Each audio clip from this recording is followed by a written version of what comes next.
Hello dear students, welcome to global online Marathi. आपली 13 जानेवारी पासून MS crash course batch सुरू झालेली आहे.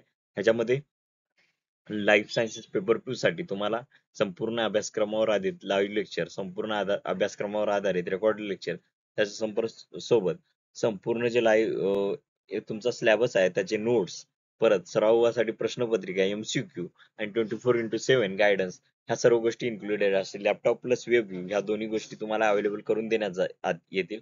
आणि आपल्या बॅचची जी फीस आहे ती टोटल 12,000 आहे, बट विथ डिस्काउंट तुम्हाला 6,000 मध्ये ही बॅच मिळून जाईल. आणि त्याच्यामध्ये पण जे पहिले 10 स्टुडंट असतील त्यांना GS पेपर फर्स्ट ह्या बॅच सोबत एकदम मोफत मिळेल. तर तर जर तुम्हाला ह्या बॅचला एनरोल करायचं असेल तर ह्या जे कॉन्टॅक्ट डिटेल्स आहेत आपले, त्यावर कॉन्टॅक्ट करून तुम्ही ह्या बॅच साठी एनरोल करू शकता. थँक्यू. तर आजचं सेशन आपण सुरू करूया. त्याच्यामध्ये टाइप्स ऑफ स्पेसिएशन बघूया. तर अगोदर आपण स्पेसिस म्हणजे काय हे इकोलॉजी मध्ये पण बघितलो, त्या सर्व गोष्टी झाल्या. तर आणि स्पेसिएशन काय असते ह्या पण गोष्टी आपण बघितल्या. आता आपण स्पेसिएशनचे टाईप आणि स्पेसिएशन कसं होते हे बघणार आहोत. तर स्पेसिएशन मध्ये काय होते की एक स्पेसिस आहे समजा, आणि ते रिप्रोडक्टिव्हली आयसोलेट झाली, रिप्रोडक्टिव्ह बॅरियर तयार झालं त्यांच्यामध्ये, तर तिथं काय होते स्पेसिएशन होते. एक सिंगल स्पेसिस आहे इथे बघू शकता तुम्ही की अँसेस्ट्रल सीडिटिंग ग्राउंड फिंच आहे आणि त्याच्यापासून ह्या एवढ्या स्पेसिस तयार झाल्या. तर स्पेसिएशन मध्ये सिंपली काय होते, एका स्पेसिस पासून काही दुसरी स्पेसिस तयार होते आणि ती पूर्णपणे काय रिप्रोडक्टिव्हली मेन ओरिजिनल पॅरेंट स्पेसिस पासून वेगळी असते. तर ह्याचे आपल्याला टाईप बघायचे आहे स्पेसिएशनचे, की एका स्पेसिस पासून परत कसे वेगवेगळ्या स्पेसिस कशा तयार होतात, त्यांच्यावर कोणता फोर्स अप्लाय होतो, या सर्व गोष्टी आपण ह्या लेक्चर मध्ये बघणार आहोत. Process of speciation lead to formation of distinct species through various mechanism. Let explore different types of speciation and their characteristics. तर ह्याच्यामध्ये पहिले मेकॅनिझम बघूया. ह्याच्यामधली पहिली मेकॅनिझम आहे ॲलोपॅट्रिक. त्याच्यानंतर ॲलोपॅट्रिक झालं की सिम्पॅट्रिक आहे, सिम्पॅट्रिक नंतर पॅरापॅट्रिक आहे आणि पॅरा नंतर पेरिपॅट्रिक, अशा चार मेकॅनिझम आहेत. तर ह्याच्यामध्ये ॲलोपॅट्रिक जी मेकॅनिझम आहे ह्याच्यामध्ये जे पॉप्युलेशन आहे, एकच पॉप्युलेशन आहे सुरुवातीला समजा, आणि त्या एकच पॉप्युलेशन काय झाली, काही फिजिकल बॅरियरमुळे, जिओग्राफिकल बॅरियरमुळे काय झाली, सेपरेट झाली. आणि सेपरेट झाल्यामुळे ओव्हर द टाइम त्यांच्या दोन्हीमध्ये काय आलं, फिजिकल बॅरियर आलं. म्हणून त्यामुळे ते जीन एक्सचेंज करू शकतील काय, ते नाही. जीन एक्सचेंज करू न शकल्यामुळे त्यांच्यामध्ये जेनेटिक डायव्हर्जन्स येईल. दोन ज्या स्पेसीज असतील त्या ज्या एन्व्हायरमेंट मध्ये आहेत तिथे त्या एन्व्हायरमेंट नुसार तिथे काय होतील, अडॅप्ट होतील आणि त्यांच्यामध्ये जेनेटिक व्हेरिएशन आपल्याला दिसून येईल. आणि काही दिवसानंतर रिप्रोडक्टिव्ह आयसोलेशन मुळे त्या एक दोन्ही पण न्यू स्पेसिस म्हणून फॉर्म होतील.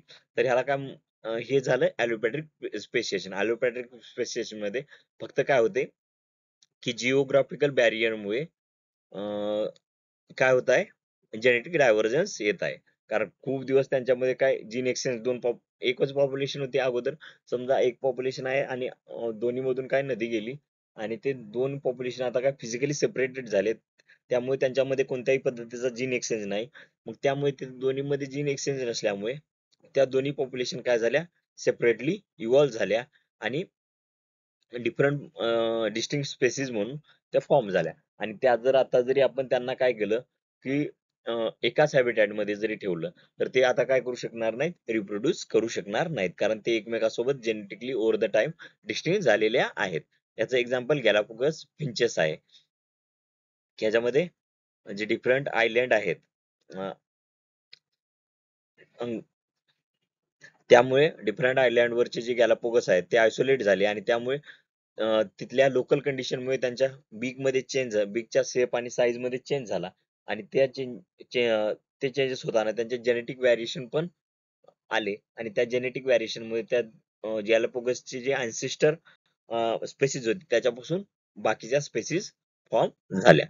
त्याच्यानंतर सिम्पॅट्रिक स्पेसिएशन मध्ये ते न्यू स्पेसिस अराईज होते. मात्र जसं ॲलोपॅट्रिक मध्ये बघितलं होतं की तिथे जिओग्राफिकल बॅरियरची गरज होती. मात्र इथं जिओग्राफिकल बॅरियरची गरज नाही. विदिन द जिओग्राफिकल एरिया कोणत्याही physical barrier without any physical barrier इथे काय नवीन स्पेसिसचं फॉर्मेशन होत आहे.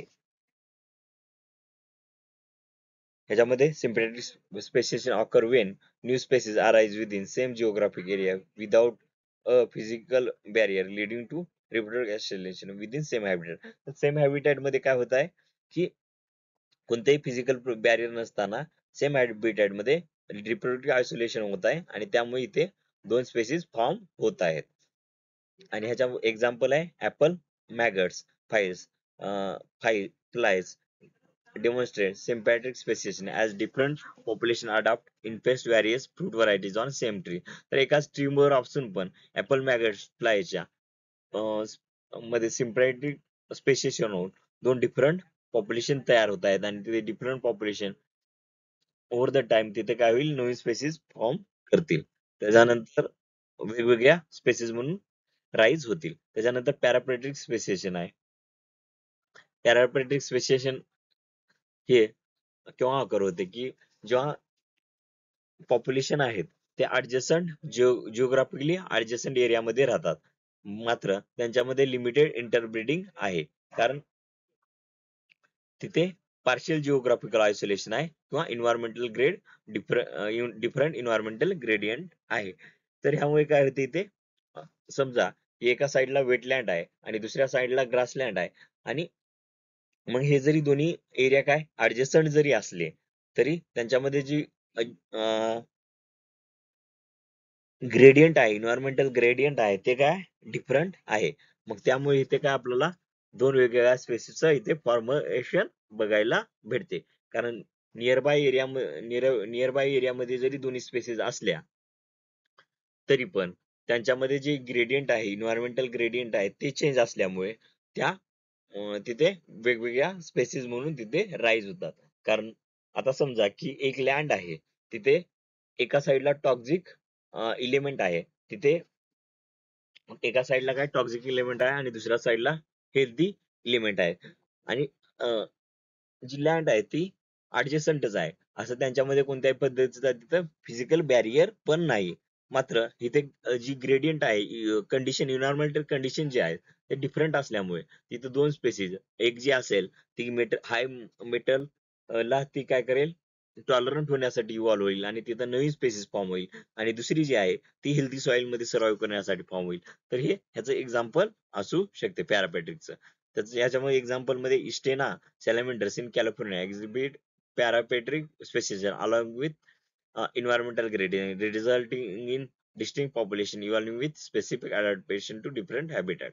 तर डिफरंट हॅबिटॅट साठी जे ग्रेडियंट वाईज इथे काय हा जो सॅलमेंडर आहे त्यांच्यामध्ये आपल्याला पॅरिपेट्रिक स्पेसिएशन बघायला भेटते. त्याच्यानंतर पेरिपेट्रिक स्पेसिएशन. तर पेरिपेट्रिक स्पेसिएशन मध्ये ही जी आहे स्पेशल केस आहे ॲलोपॅट्रिक स्पेसिएशन मध्ये. ॲलोपॅट्रिक स्पेसिएशन मध्ये काय बघत होतो आपण की त्याच्यामध्ये स्मॉल आयसोलेटेड पॉप्युलेशन जी आहे ती जेनेटिक ड्रिफ्ट त्याची जेनेटिक सॉरी पेरिपेट्रिक ॲलोपॅट्रिक स्पेसिएशन मध्ये काय बघत होतो आपण की तिथे जिओग्राफिकल बॅरियर होता आणि तिथे नवीन स्पेसिसचं फॉर्मेशन होत होतं. आणि इथे काय आहे की ह्याच्यामध्ये ही पण एक स्पेशल केसच आहे ॲलोपॅट्रिकची. त्याच्यामध्ये काय होते की स्मॉल आयसोलेटेड पॉप्युलेशन काय करते जेनेटिक ड्रिफ्टच्या अंडर जाते आणि युनिक सिलेक्शन प्रेशर थ्रू नवीन स्पेसिस डेव्हलप होते. तर यामध्ये काय होत आहे की एक जी पॉप्युलेशन आहे समजा ती पॉप्युलेशन ओरिजिनल पॉप्युलेशन पासून काय सेपरेट होत आहे आणि एका इंडला जात आहे आणि तिथं जे युनिक सिलेक्शन प्रेशर आहे तिथलं जे कंडिशन असतील त्या कंडिशन नुसार ती तिथं डेव्हलप होत आहे. ओरिजिनल पॉप्युलेशन पण सेपरेट झाली मात्र ती पेरिफेरीला आहे. ती पूर्णपणे पण जिओग्राफिकली आयसोलेटेड झाली नाही, ती पेरिफेरीला आहे. म्हणजे काय एका साईडला आहे आणि तिथे त्याच्यामध्ये आयसोलेट झाल्यामुळे तिथे जेनेटिक ड्रिफ्ट झालं म्हणजे जेनेटिक व्हेरिएशन कमी झालं. त्याच्यामुळे आणि तिथे जी पेरिफेरीला इन्व्हायरमेंटल कंडिशन असेल तसंही इथे यांच्यावर युनिक सिलेक्शन प्रेशर अप्लाय होईल आणि हे त्या पद्धतीनंच डेव्हलप होतील. तर ह्याला काय म्हणलो आपण, पेरिपेट्री स्पेसिएशन. तर ह्या पेरिफेरीला पेरिफेरीला ही काय करते, मूव्ह ऑन पेरिफेरीला फाउंडर पॉप्युलेशन मूव्ह होते आणि तिथे तिथल्या युनिक सिलेक्शन प्रेशर थ्रू ती काय स्वतःमध्ये चेंजेस घडवून आणते. त्याच्यामध्ये एक्झाम्पल आहे three toed sloth provide example of peripatric speciation with evolutionary pygmy three toed sloth due to isolation and unique adaptation. तर ह्याच्यामध्ये थ्री टोड स्लोथ जो आहे तो पिग्मी थ्री स्लोथ पासून आयसोलेट होऊन नवीन स्पेसिस नवीन तिथल्या एन्व्हायरमेंट नुसार नवीन अडॅप्टेशन केले आणि तिथं स्पेसिएशन आपला पेरिपेटरी बघायला भेटते. त्याच्यानंतर डायव्हर्सिटी ड्रायव्हन बाय स्पेसिएशन. तर या स्पेसिएशन मुळे काय तिथे आपल्याला डायव्हर्सिटी फॉर्म होते, कारण एका स्पेसिस पासून काय त्या नवीन स्पेसिस फॉर्म होत आहेत आणि त्यांच्यामध्ये जेनेटिक व्हॅरिएशन आपल्याला बघायला भेटतोय. जेनेटिक ड्रिफ्ट मध्ये काय जेनेटिक व्हॅरिएशन कमी होत होतं आणि स्पेसिएशन मध्ये काय होते, इथे जेनेटिक व्हॅरिएशन आपलं इन्क्रीज होते. त्यामुळे इथे डायव्हर्सिटी ड्रायव्हन बाय स्पेसिएशन म्हणजे काय डायव्हर्सिटी इन्क्रीज होत आहे. त्याच्यामध्ये आलोपॅट्रिक जो आहे तो काय फिजिकली फिजिकली सेपरेशन आहे आणि त्यामुळे तिथं जेनेटिक व्हॅरियन्स डायव्हर्जन्स येत आहे. सिम्पॅट्रिक मध्ये रिप्रोडक्टिव्ह आयसोलेशन आहे, त्याच्यामध्ये जिओग्राफिकल बॅरियर नाही. पेरिपॅट्रिक मध्ये काय जी ओरिजिनल पॉप्युलेशन आहे ती जेनेटिक ड्रिफ्ट आणि जेनेटिक ड्रिफ्ट मुळे सेपरेट होत आहे आणि तिथे युनिक सेडिकेशन प्रेशरमुळे ती तिथे डेव्हलप होत आहे. त्याच्यानंतर चौथं जे आहे पॅरापॅट्रिक मध्ये ऍडजस्टंट पॉप्युलेशन आहेत, तिथले इन्व्हायरमेंटल ग्रेडियंट ते वेगळे असतील आणि त्यामुळे तिथे लिमिटेड इनब्रीडिंग आपल्याला इंटरब्रीडिंग बघायला भेटेल. Speciation and adaptation. Geographical isolation lead two distinct adaptation. जर जिओग्राफिकल आयसोलेशन झालं तिथे तर तिथे त्या जिओग्राफिकल कंडिशन नुसार तिथे अडॅप्टेशन आपल्याला बघायला भेटतील वेगवेगळे. Reproductive barriers result in evolution of genetic differences. Reproductive तर जेनेटिक डिफरन्स जेव्हा तिथे क्रिएट होतील त्यामुळे तिथे रिप्रोडक्टिव्ह बॅरियर पण क्रिएट होतील. सॉरी, रिप्रोडक्टिव्ह बॅरियर मुळे तिथे काय होईल, इव्होल्युशन होईल आणि तिथे जेनेटिक डायव्हर्सिटी इन्क्रीज होईल. इन्व्हायरमेंटल ग्रेडियंट ऑल्सो हे पॅरापॅट्रिक मध्ये बघत होतो की आपण इन्व्हायरमेंटल ग्रेडियंट मुळे पण तिथं पॉप्युलेशन मध्ये डायव्हर्जन्स येत होता आणि नवीन स्पेसिस तिथे फॉर्म होत होती. तर हे आपल्या एमएस सेट साठी क्रॅश कोर्स साठी ही सर्व वैशिष्ट्य आहेत. जर तुम्हाला जॉईन करायचं असेल तर तुम्ही खाली दिलेल्या कॉन्टॅक्ट डिटेल्सवर आपली माहिती शेअर करून आता स्पेशल प्राइस मध्ये ही जी बॅच आहे ती अवेल करू शकता. Thank you very much.